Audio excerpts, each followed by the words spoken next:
जब पूरे देश में एनडीए के विरोध में ज्यादातर विपक्षी दल एकजुट होकर गठबंधन बना रहे हैं तो बसपा सुप्रीमो मायावती अपनी एक अलग ही चाल चल रही हैं। बहुजन समाज पार्टी ने अपने सियासी रणनीतियों को धार देते हुए एक बार फिर से छोटे छोटे दलों से हाथ मिलाकर बड़ा खेल करने की तैयारी शुरू कर दी है। बसपा से ताल्लुक रखने वाले नेताओं की माने तो मायावती इस लोकसभा चुनाव में उन छोटे छोटे दलों से हाथ मिलाने की राह तैयार कर चुकी है जिनको विपक्षी दलों के गठबंधन समूह ने अपने साथ नहीं जोड़ा है।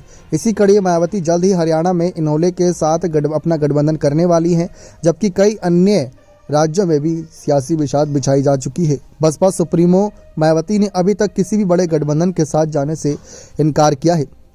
ऐसे में सियासी गलियारों में बड़ा सवाल यही उठ रहा है कि क्या मायावती छोटे छोटे दलों के साथ गठबंधन कर कोई बड़ा खेल करने वाली है।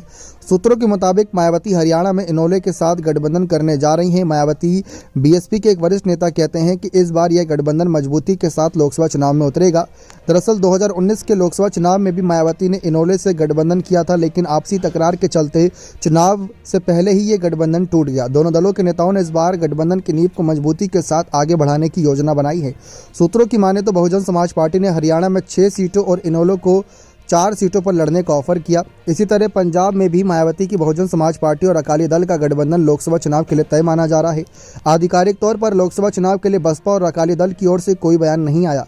सूत्रों की माने तो बीएसपी की मुखिया मायावती के साथ सुखबीर बादल की दिल्ली में जनवरी के आखिर सप्ताह में मुलाकात हो चुकी है। माना जा रहा है कि दोनों सियासी दल लोकसभा चुनाव में एक साथ आ सकते हैं। सूत्रों की माने तो बसपा और अकाली दल की नज़दीकी इस वजह से और मजबूत हो रही है क्योंकि बसपा विपक्षी राजनीतिक दलों के गठबंधन समूह इंडिया में शामिल नहीं हो रही।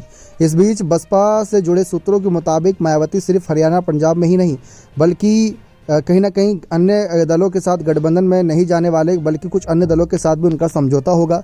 इसमें मध्य प्रदेश में जीजीपी और छत्तीसगढ़ समेत झारखंड के कुछ राजनीतिक दल भी शामिल हैं।